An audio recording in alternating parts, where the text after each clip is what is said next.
특별히 아버님 하시고 싶은 말씀 있으시다고. 여러 가지가 있는데 오늘은 딱 한 가지. 오늘 이게 이제 썸네일로도 아마 나가겠죠. 23대 10대 6의 비밀. 23 더하기 10 하면 33이고 6을 더하면 39인데 그 39라고 하는 수에서 6이 갖는 의미 뭐 이런 것들을 제가 좀 네. 나누고 구약 싶었어요. 성경인가요? 39. 아, 아는 게 그거밖에 없네요. 네. 다음에는 27 신약에 그걸 하면 어떨까 하는 생각도 드는데 우선 그 23의 비밀은 뭐냐면 미국의 통계입니다. 미국에서 암 때문에 고통을 받고 있는 사람을 23명 중에 한 명으로 이렇게 보더라고요. 네. 그런데 이제 심장병 때문에 고통을 받는 사람은 그게 한 절반 정도, 한 10명. 네. 10명 중에 한 명 정도가 심장 질환을 앓고 있다는 거죠.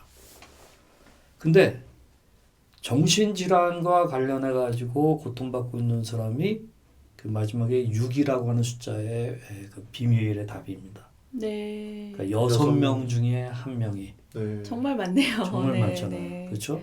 그러면 지금까지 사회가 또 국가가 이 23명 중에 한 명꼴로 앓고 있는 암이라고 하는 질병을 극복하고 또 고쳐내기 위해서 투자한 그 돈이라든가 국가적인 예산이라든가 R&D를 위해서 하는 거라든가 네. 전문 인력의 배치라든가 이게 어마어마했을 거 아니에요. 그렇죠. 네. 우리 뭐 며느리도 식구들 중에나 친척 중에 암 때문에 고통받은 네, 암으로 돌아가신 사촌 그렇죠. 어른이 계세요. 네. 그렇죠. 그러니까 그런 분들은 다 우리 뭐 주변에는 있기 마련이고 한두 분씩은 다 그렇죠, 계시죠. 있죠.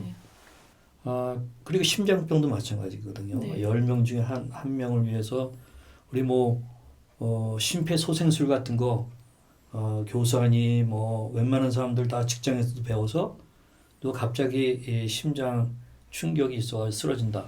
그 5분 안에 이 도와줘야 되거든요. 네. 심폐소생술 같은 걸로 그렇게 하고 나서 이제 119를 불러서 가게 되는 건데 이런 걸 위해서 전국적으로 이 애를 많이 쓴단 말이에요. 네, 네. 언제든지 그 심폐소생술 교육을 받은 분이 옆에 있으면 그런 분이 언제 어디서 쓰러질지 모르지만 어떤 분이 그걸 도울 수 있는 게 된단 말이에요. 이 10명 중에서 한 명인 사람을 위해서 그러는데 6명 중에 한 명꼴. 아까 제가 39 구약의 숫자. 6명 중에 한 명꼴이니까 6분의 1이 이제 인구의 6분의 1이 모종의 정신질환과 연관해가지고 고통을 받고 있다는 건데 이것과 관련된 뭐 미국에서도 돈 꽤 쓰고는 있지만 정부가 이렇다 할 그러한 그 만족스러운 결과 그런 것들이 좀 없어요. 물론 많은 약들이 나와가지고 뭐 10년 전, 20년 전에 비하면 훨씬 나은 건 사실. 그러나 정신질환에 걸렸다 그러면은 다 마치 옛날에 암 걸린 것처럼 네. 좌절하고 이제 그런다는 거죠. 그래서 나는 그 23대 10대 6 이 비밀 이것을 우리가 좀 알고 6명 중에 한 명꼴이면 꽤 많은 거니까 우리가 좀 뭔가 더 새롭게 뭐 이른바 소비자 운동 이런 것들을 좀 일으킬 필요도 있지 않나 하는 생각이 좀 들어요. 네. 네. 그러기 위해서는 이제 조원님처럼 이렇게 스스로 조울러이나 정신질환 환우임을 커밍아웃 하는 일이 많이 좋죠. 필요하다고 생각이 되는데요. 그렇죠. 이제 유튜버에 많은 그 방송하시는 분들도 있지만 뭐 연예인 분들도 사실 조울러이신 분들이 많아요. 저희가 실명을 언급하긴 조심스럽지만 본인의 질병에 대해서 뭐 암에 걸린 게 그분의 탓은 아니잖아요. 어떤 뭐 생활 습관이나 이런 유전적인 요인이 원인이 될 수는 있지만 저희가 그런 정신질환이 발병했을 때 그걸 부끄럽게 생각한다거나 그것을 자신의 어떤 잘못이라고 여기지 않고 자연스럽게 오픈하면서 사회적으로 좀 도움을 받을 수 있는 그런 시스템과 환경이 마련이 됐으면 좋겠습니다. 네. 그렇죠. 네, 사실 6명이라는 게 이제 평생 그 병을 갖고 계신 정신질환을 계속 갖고 계신 사람의 비율이라기보다는 일생 중에 한 번 이상 그렇죠. 이제 발병할 수 있는 유병률 유병률. 얘기를 네, 하는 그렇죠. 것 같아요. 뭐 우울증이라든지 네. 가벼운 기분 장애까지 포함을 해서. 근데 저는 이제 사실 결혼하기 전에는 제 주변에 정신질환을 겪는 분을 본 적이 없었거든요. 물론 이제 발병을 했는데 모르고 넘어갔을 수도 있지만 그러다가 이제 조은님을 결혼하고 나서 병에 대해서 알게 되면서 가족으로서 궁금한 게 너무 많은데 물어볼 곳이 없었어요. 이제 그때 당시에 저희가 연세대학교 병원에 네. 이제 갔었는데 대학교 교수님이나 이제 선생님들 너무 바쁘시다 보니까 그 짧은 시간 면담을 통해 환우의 상태를 파악하기도 바쁘신 거죠. 그래서 그렇죠. 가족의 질문을 대답해 줄 만한 시간적인 여유가 없었고 그때 이제 저희가 개인병을 다닌 게 아니었기 때문에 그런 여러 가지 어려움 속에서 막 홈페이지 뒤져보고 인터넷도 서치해보고 해도 알 수 있는 곳이 아예 없더라고요. 그래서 굉장히 힘들었는데 저는 그런 의미에서 뭐 6명 중에 1명이나 있는 유병률이 있는 정신질환인데 우리가 너무 그런 쪽에 무지한 게 아닌가.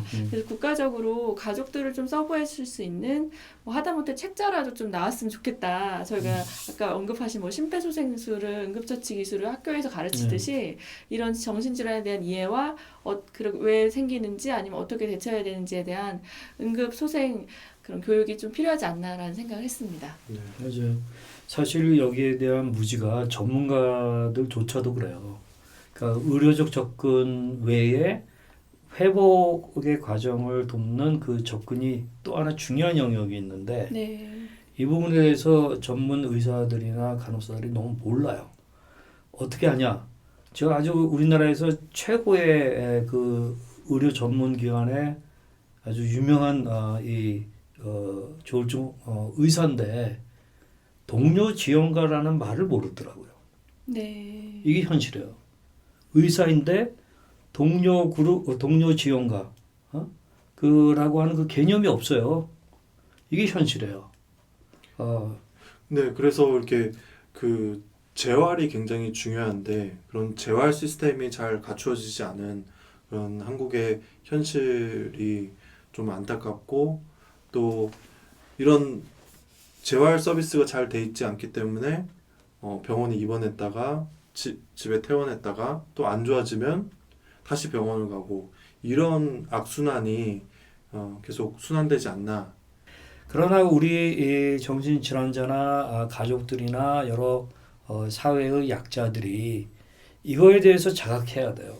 우리가 23명에 1명꼴, 10명에 1명꼴의 그 질병을 놓고는 어마어마한 투자들을 하고 있는데 6명에 1명꼴이라고 하는 더 많은 사람들을 놓고는 정부에서도 너무 인색하고 국회의원들은 너무나도 무지하고 인색하고 여기에 대해서 우리 가족들은 또 당사자들은 분노해야 된다고 저는 생각합니다. 네. 네. 제가 아버지 말씀을 좀 들으면서 두 가지가 생각이 났는데 하나는 한국 문화상 그 단결하는 데 있어서 정신질환자 또는 그 정신질환자 가족이 자신의 그런 아픔을 사회에 드러내는 것이 좀 어려운 일이지 않나.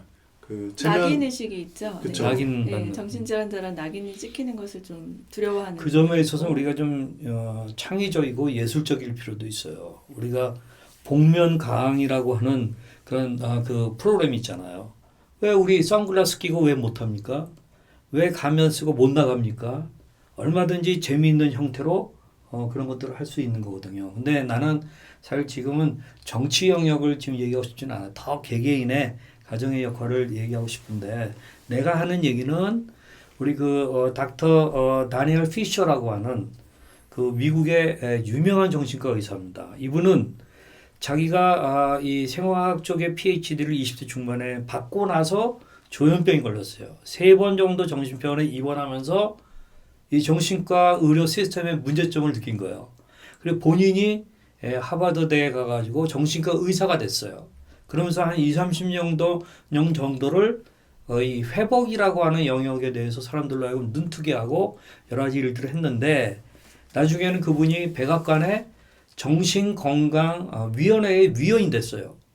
근데 이분이 거의 뭐 평생 동안 이 쌓아온 그 일들이 굉장히 많은 변화를 줬거든요. 그래서 예를 들면은 정서적 심폐소생술이라고 하는 개념도 이분이 개발해가 이걸 교육하고 그러거든요. 네. 우리가 언젠가 이것들을 좀 소개하고도 싶고 그러는데 그래서 우리가 이제는 그냥 우리 방 안에서만 처박혀 있으면 안 돼요. 신음하면 안 돼요. 우리 온라인 상황에서도 서로 나와야 돼요. 그래야 서로 소통하면서 그래서 이제 우리는 지금 조은의 마음약국에서 또 사단법인 좋은 의자에 좀 지원을 받아가면서 우리가 하고자 하는 일이 뭐냐면 패밀리 파워예요. 가정의 힘. 가족들이 무너지면 이 당사자들을 도울 마지막 보루가 무너지는 거예요. 그러면 오늘 한국 사회에 여러 가지 어려운 일이 많이 생기잖아요. 국가적인 부담도 크고.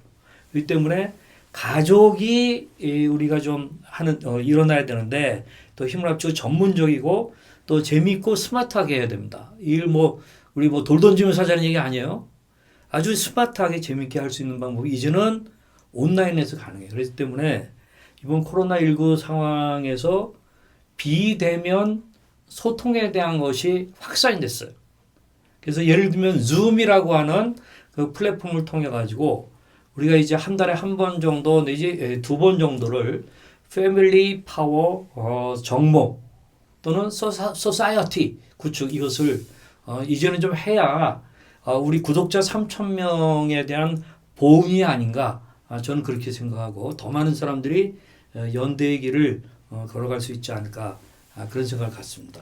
네, 패밀리 파워 세미나에 관련해서는 저희 조은님이 더 정리를 해서 좀 자세히 공지해 드리도록 하고요. 제가 발견한 건데 아버님이 얘기하시면서 그레이님 같은 손짓을 하시네요. 네, 그레이님 이렇게 네. 많이 하시는데요. 네. 네, 오늘 구독자 3,000 기념으로 여러분께 감사의 말씀을 드리면서 또 하나의 공지를 또 드린 게 아닌가 싶은데 약 2년간의 저희 조은의 마음약국을 통해서 저희들과 유튜브를 통해서 만나게 되고 또 인연을 맺게 된 여러분들 참 감사합니다. 정말 감사합니다. 저희 마지막으로 구독과 좋아요 눌러주세요 하면서 꽃받침 한번 어떻게? 요즘 구독과 좋아요 눌러주세요 같이 한번 네. 네. 하나 둘 셋 구독과 좋아요 눌러주세요.